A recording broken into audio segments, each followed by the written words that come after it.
जय मां बगलामुखी। हर हर महादेव। सावन का पवित्र महीना और भगवान शिव का नाम ना हो, उनका ध्यान ना हो, ये तो असंभव है।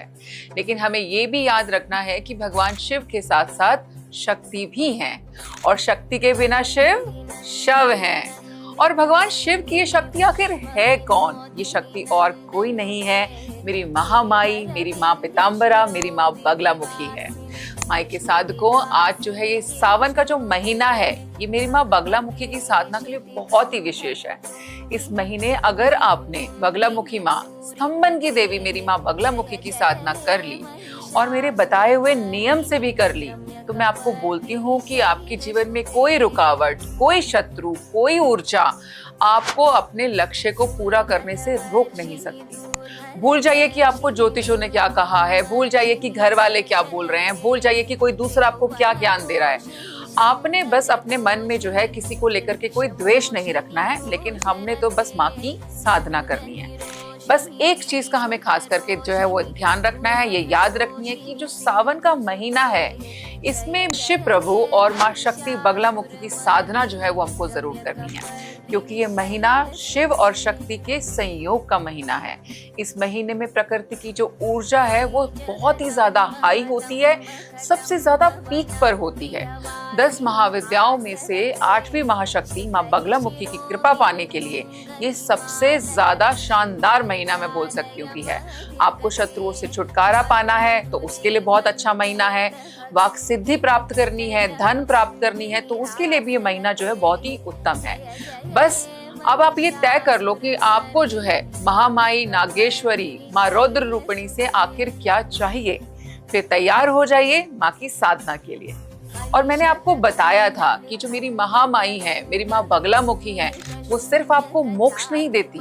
इस संसार में जो कुछ भी है, जिसकी भी इच्छा एक साधक रख सकता है, माँ वो हर चीज अपने साधक को जो है वो ला करके देती है। चाहे उसको खींच करके लाना पड़े, लेकिन वो आपको ला करके देगी।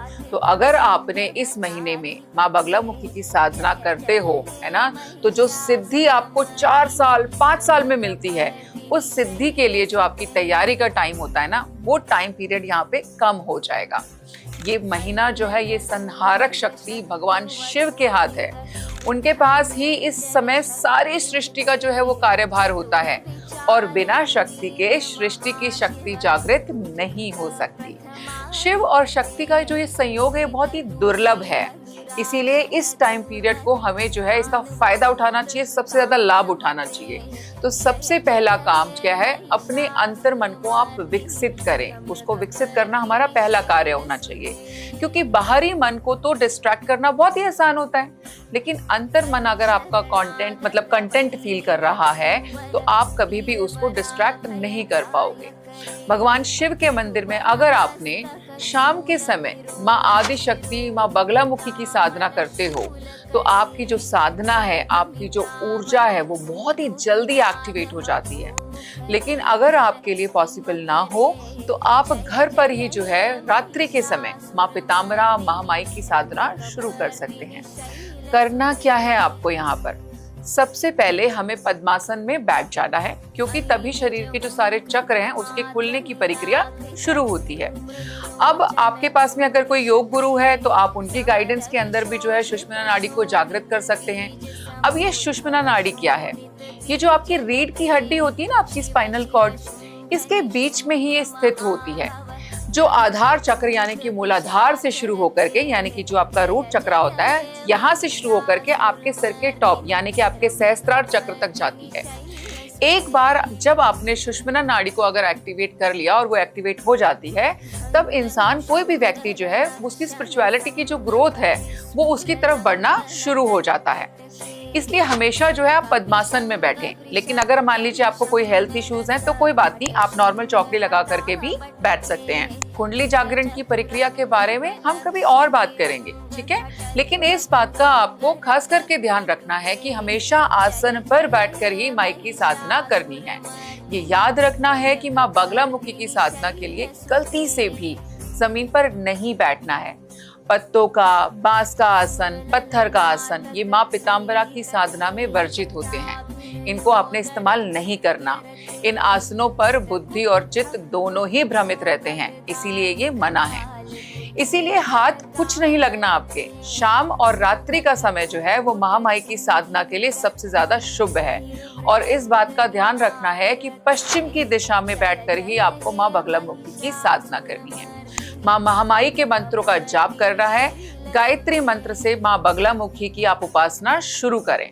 मुझे पता है कि अब आप लोग बोलेंगे कि पूरब दिशा क्यों नहीं, है ना, पश्चिम दिशा ही क्यों? भाई पूरब दिशा तो बहुत शुभ दिशा होती है। तो बच्चों, दिशा जो है वो सारी ही बहुत शुभ होती हैं, लेकिन सबकी अपनी इंपॉर्टेंस है।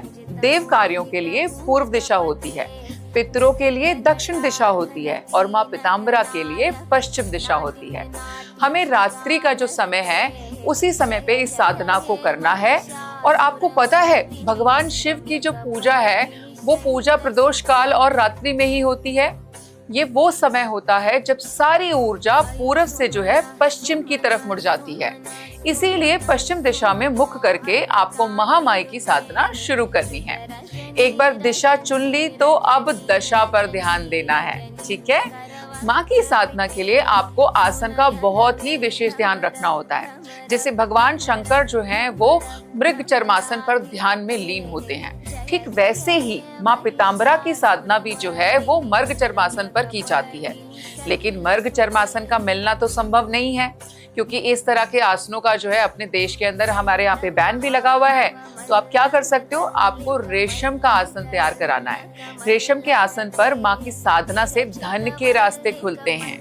हल्दी या पीले चंदन का जो है आपको तिलक करना है।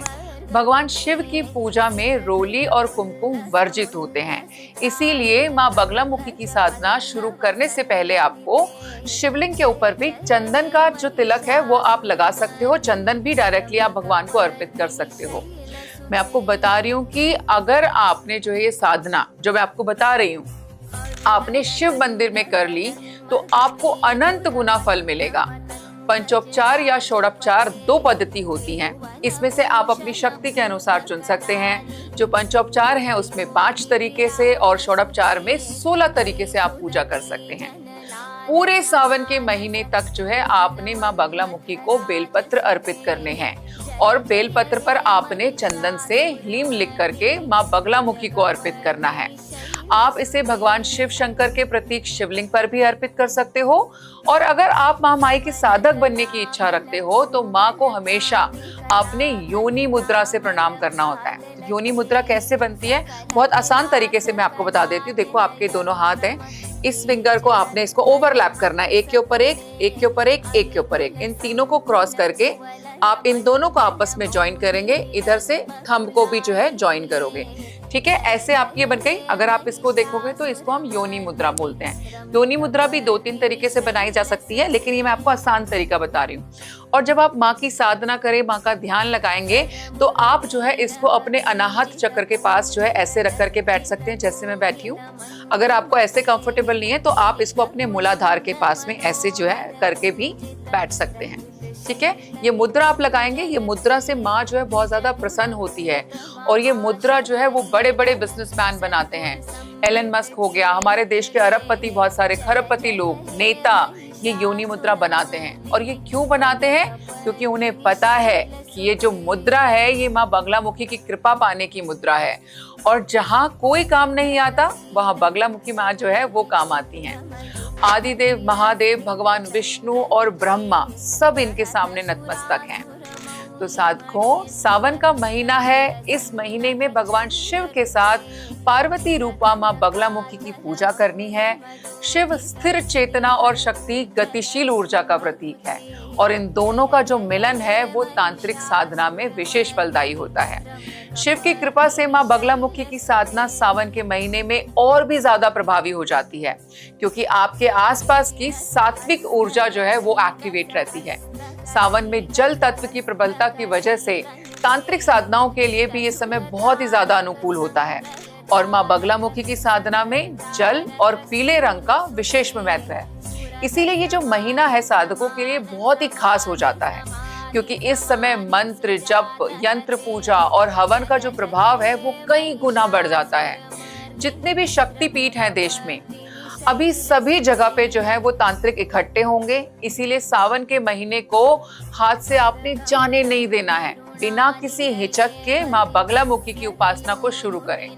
हल्दी की 108 मनकों की माला ले आए आप। हल्दी की माला आपको आसानी से मिल जाती है। और सावन के हर एक दिन में माँ पीताम्बरा के मंत्र का जप करें और फिर देखें कि माँ बगलामुखी महामाई आपके जीवन में क्या परिवर्तन लाती है। एक एक मनके के साथ आपका मंत्र सिद्ध करेंगी माँ पीताम्बरा, मेरी महामाई, है ना। आपकी कोई भी जिज्ञासा हो तो आप कमेंट सेक्शन में जो है मुझे जरूर बताएं। मैं आपके कमेंट्स को पढ़ती हूँ और शामिल करने का प्रयास भी करती हूँ। तो आप तैयार रहें कि इस सावन जो है आपको माँ बगलामुखी की साधना करनी है। कोई जानकारी आपको चाहिए तो कमेंट करके हमें जरूर और जरूर बताएं। हर हर महादेव। जय माँ बगलामुखी।